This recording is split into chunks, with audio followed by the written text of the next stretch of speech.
Olá, faremos agora as duas últimas lacunas que estamos devendo, né? Uma aula, outra aula, né? Na primeira, ainda dentro dessa questão contemporânea, Fernando Henrique Cardoso, seus dois mandatos à frente da presidência, 95 a 2002, e na sequência faremos uma outra aula com a era PT, mais especificamente os anos Lula, que começam em 2003 e vão até 2010, né? A gente não chega até a Dilma, porque consideramos um corolário do governo petista e falaremos aqui, abordaremos as temáticas aqui. Sempre lembrando daquela recomendação, não deveríamos estar tratando desses temas na aula de história, porque estão muito recentes, mas a gente já tinha feito essa recomendação antes, né? Vida que segue, vamos ao trabalho. Bom, Fernando Henrique Cardoso foi o primeiro grande intelectual brasileiro, um professor da USP, egresso da USP, a chegar à presidência da República. Da cadeira de Sociologia, né, ele era das Ciências Sociais. Esperava-se que o governo dele fosse um governo extremamente favorável à educação, um governo extremamente progressista, né, um governo extremamente comprometido com as questões sociais. Até porque, além do perfil do Fernando Henrique Cardoso, nós temos a questão do partido dele ser o PSDB, Partido da Social Democracia Brasileira. E se vamos à essência do termo social-democracia, nós vamos chegar à Europa do pós-Primeira Guerra Mundial e do surgimento do welfare state, do estado de bem-estar social, aquele estado que arrecada impostos dos ricos e devolve serviços de qualidade à sociedade, né? Que garante bom serviço mesmo a quem não pode pagar por ele. Então as expectativas em torno dele eram muito grandes. Só que quando analisamos o governo Fernando Henrique, do alto de seus dois mandatos, né? O que percebemos é que, apesar de alguns avanços pontuais, como na universalização do acesso ao ensino fundamental, né, na questão de algum cuidado aí com o atendimento educacional, alguns avanços aí como a criação do Enem, por exemplo, o que vemos é que em termos sociais, os indicadores sociais, eles não tiveram grandes mudanças no governo dele. O Estado não avançou para um estado de bem-estar social, a gente não teve a universalização de serviços públicos essenciais, saneamento básico continuou sendo uma quimera, a saúde pública, né, refém do SUS, mas ainda assim com menos recursos e menos condições, a educação ainda patinando. E aí as pessoas perguntam, mas por que, apesar de todas as expectativas centradas no governo dele, nós não tivemos um avanço significativo assim? Porque nós não podemos esquecer que governar também é a arte de fazer alianças. E dependendo das alianças que você faz, você acaba comprometendo o seu projeto de governo ou até mesmo as suas convicções ideológicas. O PSDB não era um partido grande na Câmara dos Deputados Federais ou no Senado, naquele momento em que no governo Itamar Franco foi criado o Plano Real. E querendo ou não, o plano tinha que passar pelo Congresso por uma série de razões, a aprovação do Fundo Social de Emergência, contingenciamento de verbas, né? O próprio plano mesmo, ele tinha que passar em alguma medida pelo Congresso. O PT, que era um partido de oposição, não tinha por que votar com o PSDB, até porque a pretensão do PT era manter o cacife eleitoral dela na figura do Lula para as eleições de 1994, as quais ele liderava, como eu disse a vocês, nas pesquisas. Então, o PSDB, não tendo a força necessária para passar o projeto, não podendo contar com os votos da oposição, evidentemente, vai acabar fazendo uma aliança, uma das mais improváveis da história política do Brasil. Um partido teoricamente de centro-esquerda, como o PSDB, ele vai fazer um acordo, um conchavo, uma aliança, perdão, com um partido historicamente de direita e comprometido com o que havia de mais retrógrado, de mais conservador na estrutura econômica, política e social do Brasil até aquele momento. O PFL, Partido da Frente Liberal, que outrora se chamava PDS, que foi um partido da ditadura, e que outrora se chamava Arena, criado lá em 65, pelo ato institucional número 2, lá no governo de Castelo Branco.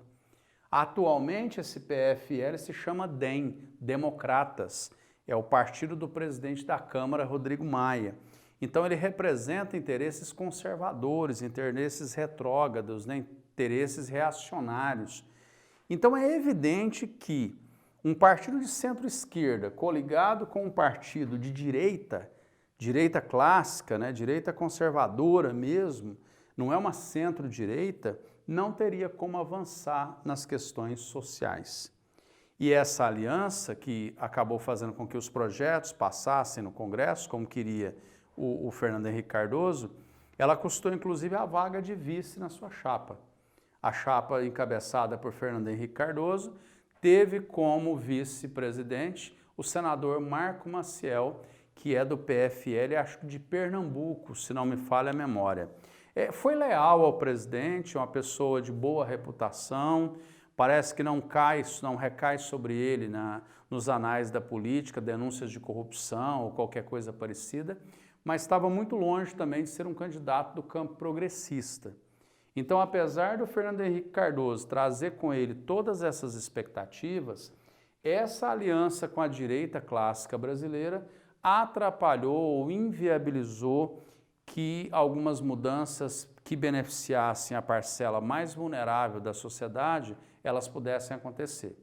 Beleza? Nos 2 mandatos, a dobradinha PSDB, PFL, Fernando Henrique e Marco Maciel. Vamos avançar? Qual que é o mantra do governo Fernando Henrique? Qual que é a frase que sintetiza, qual que é a essência do governo dele? O controle da inflação e a manutenção da estabilidade econômica, ou, se preferir, o contrário, a manutenção da estabilidade econômica e o controle da inflação. E como que ele fez para garantir que a inflação ficasse controlada? Como que ele fez para garantir que a estabilidade ela fosse mantida? Ele atacou a questão da taxa de juros, ele usou como recurso o cerceamento do consumo. Durante o governo Fernando Henrique Cardoso, as taxas de juro, aquelas que seguem a taxa Selic do governo, elas estiveram superiores a 10%. Ela chegou a 12%, a 13%. Então, comprar a crediário no governo, durante o governo dele, comprar a prazo durante o governo Fernando Henrique Cardoso, era muito difícil, porque as taxas de juros eram muito altas. Então isso, de certa forma, tinha um efeito inibidor sobre o consumo. Então a ideia era o seguinte, aprendendo com os erros do passado, né? Que uma das razões de fracasso do Plano Cruzado foi exatamente o fato de que houve uma explosão do consumo. O governo tentou coibir esse consumo por meio do quê? Por meio de uma taxa de juro elevada, uma taxa de juro alta. Beleza? Então nós temos uma estabilidade econômica e uma inflação controlada, só que isso provoca um efeito. Qual que é esse efeito? A recessão. Ou seja, não espere do estado da economia brasileira durante os anos FHC um grande crescimento econômico, porque isso depende de consumo. E como o consumo estava refreado pela taxa de juro, nós temos uma recessão. O que é a recessão? Você tem pouco consumo, você tem pouco crescimento industrial e, consequentemente, você chega na parte mais triste. A sua política de empregos ela é reduzida. Então você pode pesquisar os indicadores socioeconômicos durante o governo Fernando Henrique Cardoso, que você vai perceber que a taxa de desemprego ela foi elevadíssima. Ela foi uma taxa de desemprego muito alta. Não é à toa que aqui adiante, eu vou te lembrar isso, nós tivemos a atuação intensa de movimentos sociais. Movimento grevista, movimento sem terra, movimento sem teto, nós temos pastorais se organizando aí para todo canto. Então o governo dele teve bons indicadores econômicos, só que ao mesmo tempo repercutindo aí no socioeconômico de forma negativa. Tranquilo? Outra coisa a se dizer de Fernando Henrique Cardoso. Se a gente diz de forma metafórica, né, que Fernando Collor de Mello é o pai do neoliberalismo no Brasil, a gente vai ter obrigatoriamente de dizer que Fernando Henrique Cardoso é a mãe do neoliberalismo no Brasil. Ele, de forma convicta, ele abraçou o neoliberalismo e ampliou essas medidas neoliberais que tinham sido apenas desenhadas, rascunhadas lá no governo de Fernando Collor de Mello. O governo de Fernando Henrique Cardoso ele foi muito influenciado pelo chamado Consenso de Washington, que se forma ali em meados da década de 90, que vocês estudam também lá na geografia, né? E a ideia do Estado mínimo, isso perseguia ele, né? A ideia de que o Estado ele não deveria ser o produtor da riqueza, o Estado apenas regularia a riqueza. É por isso que você começa a ter, a partir do governo dele, o surgimento de agências regulatórias.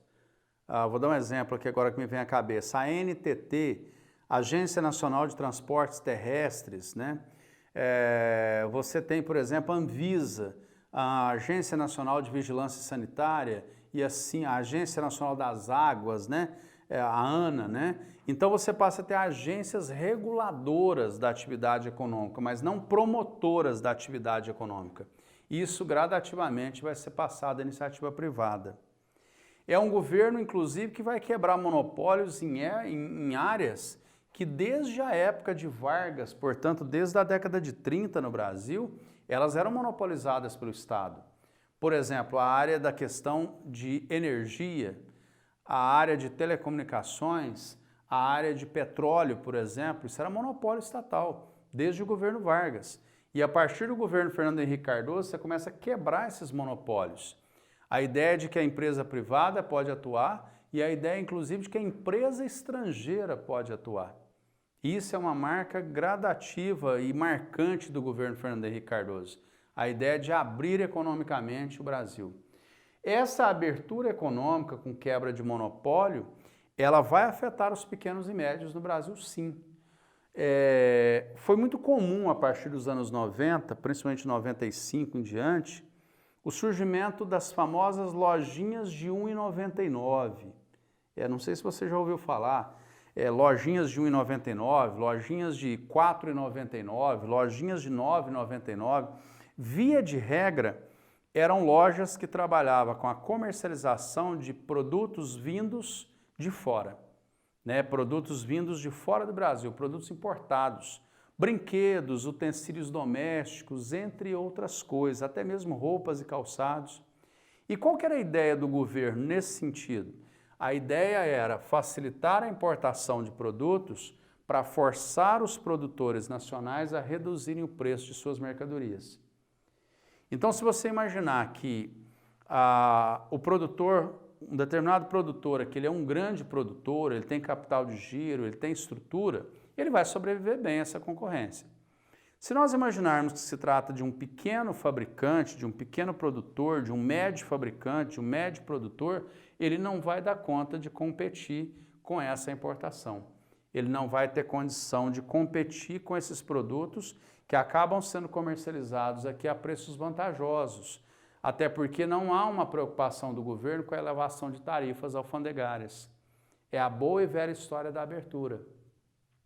Porque o propósito último, qual que é? O propósito último é fazer com que o Brasil ingresse na famosa globalização, ou seja, que ele esteja participando do comércio internacional sem nenhum tipo de barreira. Só que aí nós temos aquela ressalva, né? Você fazer com que o país participe desse comércio internacional em pé de igualdade é uma coisa. Agora, você colocar esse Brasil, esse país, para participar desse mercado sem que ele tenha condição de competir, aí se torna uma competição desleal.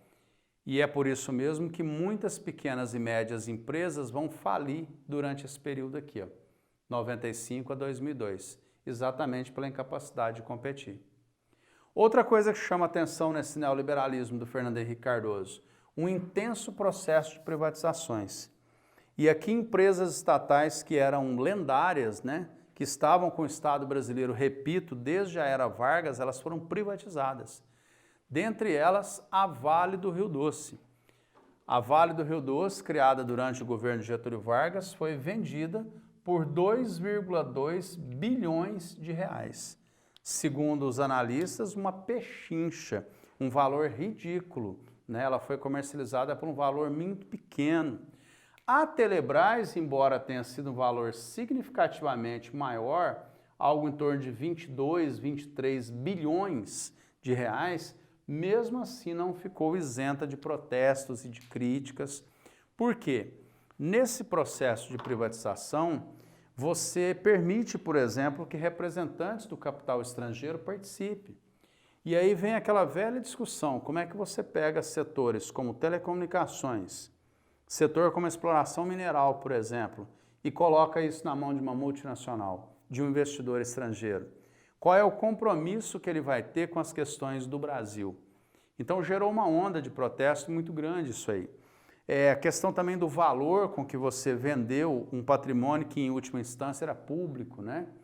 Outra coisa que se criticou bastante, a ideia de que na privatização você aceita como moeda de pagamento títulos da dívida pública. E títulos da dívida pública são considerados moedas podres. Moedas que não são extremamente valorizadas pela atividade econômica. Acaba que o governo financia uma parte da aquisição do seu próprio patrimônio. E aqui tem uma crítica adjacente, a de que parte desse dinheiro adquirido pela privatização da Telebrás acabaria desviado para fins não muito republicanos. Daqui a pouco eu te conto sobre isso, a hora que a gente falar da emenda da reeleição de 97. Ok? Tranquilo até aqui? Então, governo de Fernando Henrique Cardoso. Um governo focado na estabilidade econômica e no controle da inflação, um governo extremamente recessivo e por isso mesmo com uma taxa de desemprego muito alta e que vai colher como principal fruto disso uma atuação implacável de movimentos sociais. O governo dele com um número muito grande de movimentos grevistas, o governo dele com um número muito grande de ocupações de terras aí por movimentos sem terra, um governo marcado pela atuação de vários movimentos sociais. A atuação da sociedade civil organizada aqui foi muito forte durante o governo dele. Mas ele avançou no seu programa mesmo assim. Outra coisa que costuma ser louvada no governo de Fernando Henrique Cardoso é a aprovação da Lei de Responsabilidade Fiscal. O intuito dela é muito nobre. Qual que é o intuito da Lei de Responsabilidade Fiscal? É você fazer com que estados e municípios eles não gastem além da sua arrecadação. É fazer com que as receitas elas determinem o limite das suas despesas. Porque o que era comum a gente enxergar aí nos municípios e estados é que muitas das vezes o administrador público, o prefeito, o governador, ele fazia a dívida para o sucessor dele poder pagar. Então o que ele fazia? Ele inaugurava lá uma série de obras, ele fazia lá uma série de obras e aí transferia a dívida para o seu sucessor. Aí o que acontecia? O sucessor dele não tinha como viabilizar novos projetos porque ele tinha que trabalhar para pagar a dívida da gestão anterior. Então isso passou a ser coibido por lei. A partir de agora, a partir dessa aprovação aqui, o gestor que fizer isso, o prefeito ou o governador, ele pode, inclusive, ele incorre em crime, ele pode, inclusive, pagar com o seu próprio patrimônio pessoal, pessoa física. E isso se aplica a governos estaduais e a prefeitos, não se aplica à presidência da República. É por isso que quando você fala do impeachment da presidente Dilma e fala que ela foi impeachmentada porque ela deu pedalada fiscal, ela adiou dívida e por isso mesmo ela cometeu um crime de lei de responsabilidade fiscal, lembre-se que isso não se aplica ao governo federal. Portanto, aquele enquadramento não poderia ter sido feito. Então, aqueles que dizem que foi golpe nesse sentido, eles estão dizendo isso, que a prática não era determinada no âmbito da União como sendo uma questão criminosa, né? É uma prática, inclusive, corriqueira de, vamos dizer assim, de movimentar dentro do orçamento. Mas isso é uma outra discussão, né? Uma coisa que nós temos que ser justos, a bem da verdade, e nesses tempos extremados é muito difícil, né, as pessoas lembrarem disso, é que nós temos que dar a César o que é de César. Muitas vezes a gente fala dos programas de transferência de renda, dos programas sociais, a gente sempre fala do governo petista. Ah, porque no governo Lula, porque no governo Dilma, porque os programas de transferência... Olha, eles começaram no governo Fernando Henrique Cardoso, viu? Houveram pelo menos 4 programas sociais que é do governo dele. Por exemplo, o Vale Gás é do governo dele, o Bolsa Escola é do governo dele, o Bolsa Alimentação é do governo dele, e tem um outro, alguma coisa alimentação, não sei se é auxílio alimentação, que também é do governo dele. Então, embora a gente reconheça nos governos petistas um avanço dos programas de transferência de renda, é preciso que sejamos justos ao dizer que no governo Fernando Henrique Cardoso você já tem essa semente plantada. Já existe alguns programas por parte do Estado de transferência de renda. Daqui a pouco, quando na outra aula falarmos do governo petista, falaremos o que ele faz de diferente nesses programas sociais. Mas a gênese já está por aqui. Tudo bem? A outra coisa que é preciso dar destaque, relevo aqui, e que o Brasil, inclusive, é reconhecido internacionalmente por isso, é que o Brasil se tornou referência na área da saúde por 2 questões.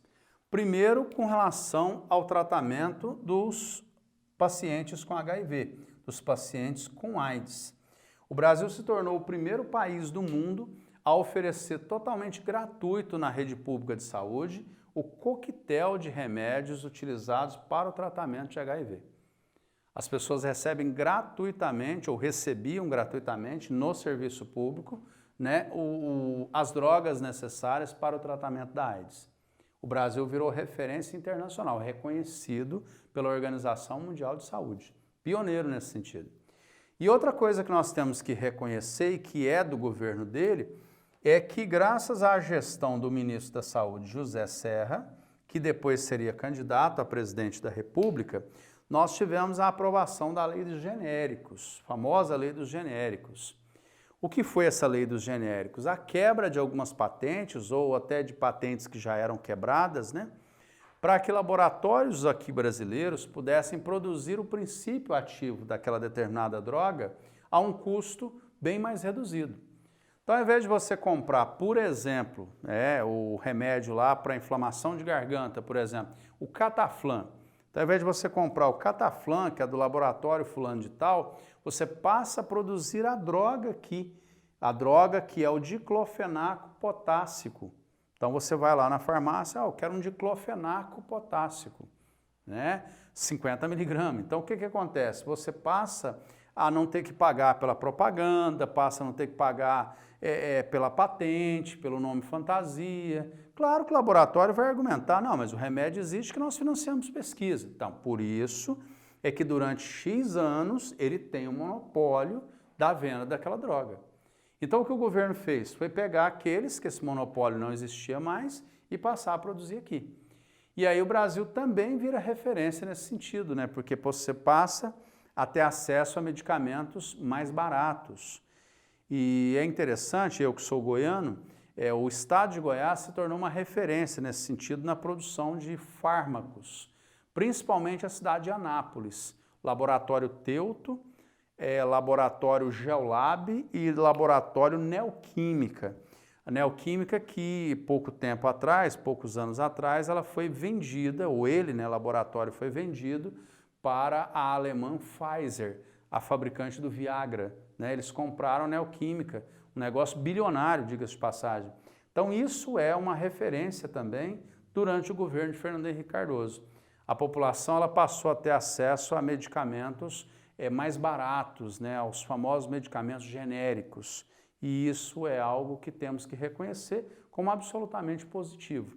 Tanto que o José Serra, que é candidato depois dos 2 mandatos de Fernando Henrique Cardoso, ele que vai disputar a eleição de 2002 contra o Lula, ele vai ter como principal mote de campanha a atuação dele à frente do Ministério da Saúde. Muito interessante. Tranquilo? Muito bem. O ponto mais polêmico do governo de Fernando Henrique Cardoso, o ponto mais complicado do governo dele, é a questão da aprovação da emenda da reeleição. Na história do Brasil, até 1997, não era permitido que os ocupantes de cargos executivos, também chamados de cargos majoritários, prefeito, governador e presidente, pudesse concorrer a um segundo mandato consecutivo. Então, se ele quisesse um segundo mandato, ele teria que se afastar do cargo e esperar uma nova gestão para que ele voltasse apresentando o seu nome numa outra oportunidade. Em 1997, a Câmara dos Deputados Federais e, na sequência, o Senado, ela aprovou um projeto de emenda à Constituição de 1988 que ela previa a reeleição para cargos executivos ou cargos majoritários. Na verdade, a primeira vez que pensaram em fazer a emenda foi em 1993. Lembra que eu te falei do plebiscito lá em outro encontro para se escolher se ficava com monarquia, passava para a república, se ficava presidencialismo ou passava para o parlamentarismo? Pois é, lá já havia proposta de votar a reeleição. E por que ela não foi passada naquele momento? Porque naquele momento quem liderava a pesquisa de intenção de voto para presidente era o Lula. E os deputados, obviamente, não tinham interesse em ver o Lula ganhar e se reeleger, evidentemente. Aqui, ó, no momento em que Fernando Henrique Cardoso faz um governo que conseguiu acabar com a inflação, que apesar da recessão, houve um certo ganho aí no nível de salário, houve uma certa melhoria das condições de vida aí do povo, houve um acordo aí com o Congresso Nacional, né? Então eles tinham quase que como um consenso, né? A ideia de aprovar a reeleição. E aí, em 97, ela passou. A partir da eleição seguinte, das eleições seguintes, desculpa, que seria feito em 1998, prefeitos, governadores e presidentes, eles poderiam se reeleger. Por que o senhor falou que foi um ponto polêmico, tio Goiano? Porque deputados afirmaram, pelo menos 2 deles afirmaram, que eles haviam recebido dinheiro para poder votar favorável à reeleição. Inclusive, os 2 que disseram isso de público, disseram que cada um recebeu algo em torno de R$200 mil para votar favorável à reeleição. Lembra o que eu te falei lá atrás sobre a venda da Telebrás? Existem vários indícios de que boa parte desse dinheiro tenha sido usado para comprar essa emenda da reeleição aqui.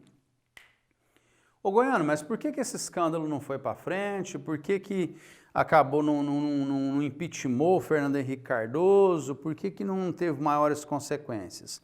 Aquilo que eu já te falei, quando conversamos sobre o impeachment do Collor. Existe uma questão de popularidade, existe uma questão de relação com o Congresso, existe uma questão de movimentos nas ruas. Fernando Henrique Cardoso tinha uma ótima relação com o Congresso. Fernando Henrique Cardoso não tinha movimentos intensos pedindo a sua saída, embora houvesse por questão de determinadas bandeiras, né? Como falamos, reforma agrária, essa coisa toda. E o governo dele tinha uma boa popularidade, até porque era o pai do Plano Real, era o cara que tinha acabado com a inflação, essa coisa toda.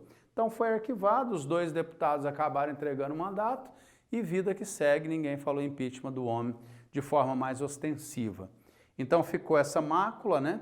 Mas o fato é que ele se candidata à reeleição em 98, vence de novo no segundo turno, pela 3ª vez o Lula é derrotado numa campanha presidencial e finalmente Fernando Henrique Cardoso torna-se o primeiro presidente da República do Brasil a exercer 2 mandatos consecutivos, de 99 até 2002. Tudo bem? Daí para frente, a reeleição passa a ser algo na ordem do dia. Por fim, uma observação, né, uma curiosidade, não sei se você sabia disso, o Enem, o Exame Nacional do Ensino Médio, ele foi criado no governo Fernando Henrique Cardoso. Foi criado pelo ministro Paulo Renato de Souza e, a partir dali, gradativamente, iria crescer até ocupar o espaço que tem hoje, né, que é a principal porta de entrada aí, para muitas instituições, a única porta de entrada para o ingresso ao ensino superior. Então, isso também é da época do nosso amigo Fernando Henrique Cardoso. Então, assim, você viu que eu não fiz questão de separar os 2 mandatos dele, porque a essência dos 2 mandatos dele está colocada exatamente aqui para você. Tranquilo? Então, no próximo encontro agora, falaremos a respeito da passada de bastão adiante, né, de Fernando Henrique entregando para o seu opositor em 1º de janeiro de 2003. Beleza? Obrigado pela sua companhia e Daqui a pouquinho a gente volta para arrematar aquela que considero a última lacuna do período. Obrigado.